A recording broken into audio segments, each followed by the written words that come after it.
In the blacked-out nights of World War II, when moonlight was scarce and flashlights could betray your position, soldiers relied on one of the simplest yet most critical tools in existence, the pocket compass. But what most people don't know is that the average soldier didn't use it the way we do today. They had a silent, low-light navigation trick that let them move with precision, even when visibility was nearly zero. This wasn't high-tech. It was pure fieldcraft, a method that blended disciplined training and clever adaptation of a tool that fit right in the palm of their hand.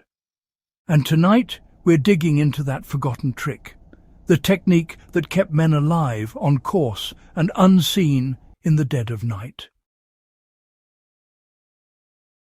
The conditions of night operations demanded more than just a compass. When soldiers moved after dark during World War II, it wasn't about convenience, it was about survival. Whether advancing under cover of darkness or retreating through hostile terrain, light discipline was absolute. A single match flame or flashlight could draw enemy fire. Yet troops still had to navigate complex routes through forests, fields and ruins without losing direction. That's where the pocket compass came into play. But the trick wasn't just in owning one.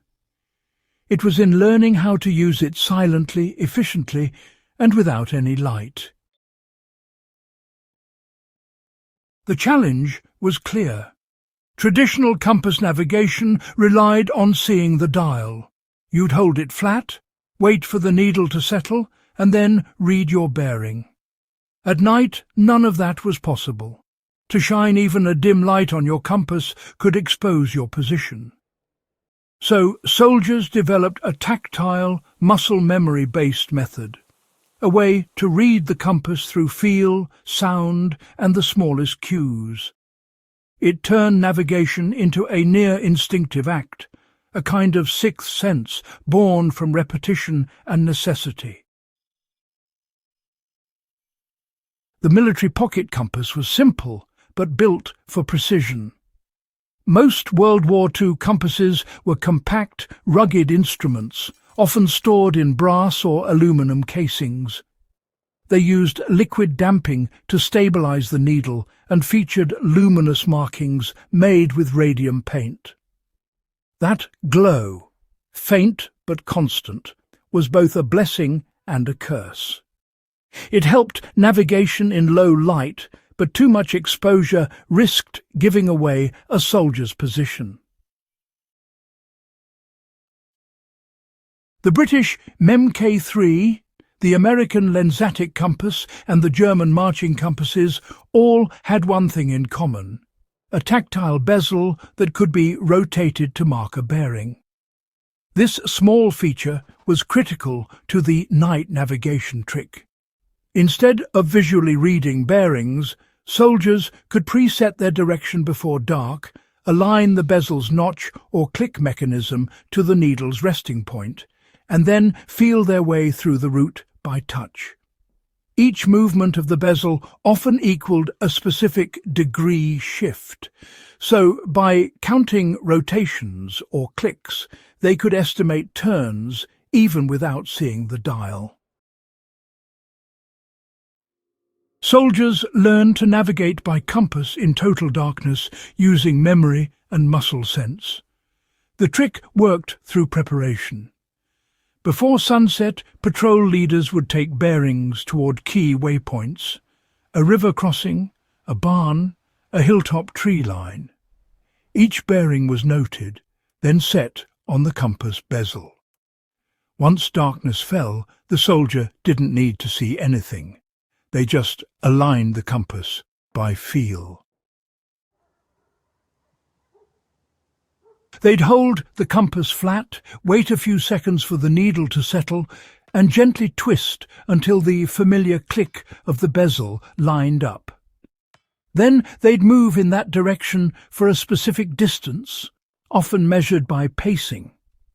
Many soldiers memorized how many steps equaled 100 meters on level ground versus uphill terrain. Combined with this pacing method, the compass became an invisible guide.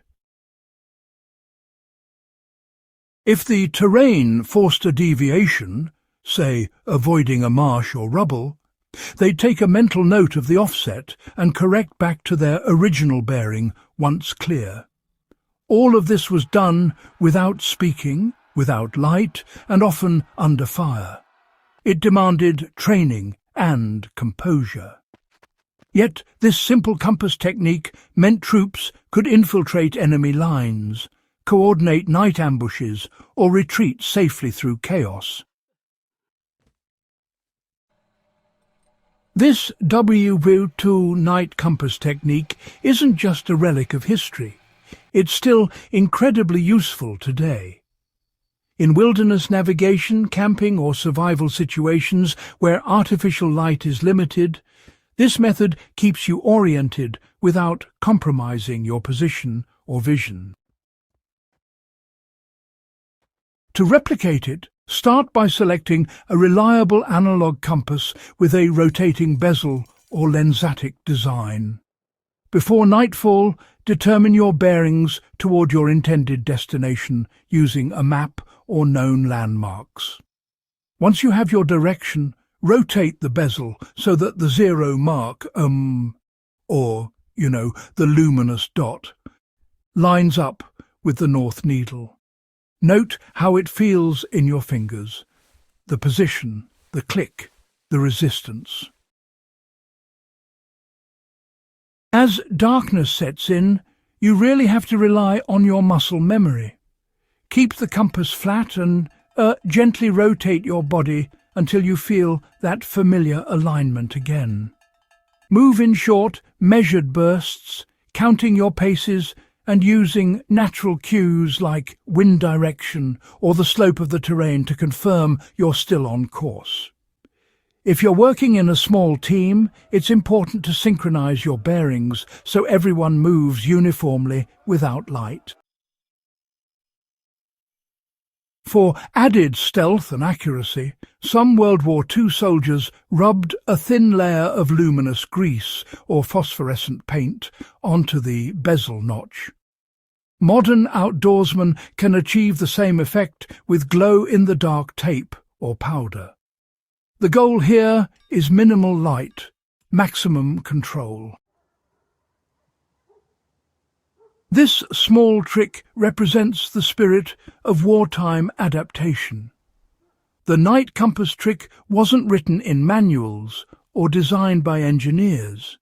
It was born from necessity and shared from veteran to rookie in whispers. It's one of those small but vital field innovations that show how adaptable soldiers truly were. They learned to convert ordinary tools into life-saving instruments through practice, patience, and creativity. What makes it fascinating is how it bridges the old and the new. Even with today's GPS and satellite tools, a simple pocket compass and discipline method can outperform modern tech when batteries die or signals vanish. It's a reminder that true navigation isn't just about tools. It's about awareness, training, and confidence in your own ability to orient yourself anywhere, anytime. The pocket compass trick soldiers use to navigate at night is more than a wartime curiosity. It's a lesson in resourcefulness and skill under pressure. It shows how mastery of simple tools can overcome even the most extreme challenges.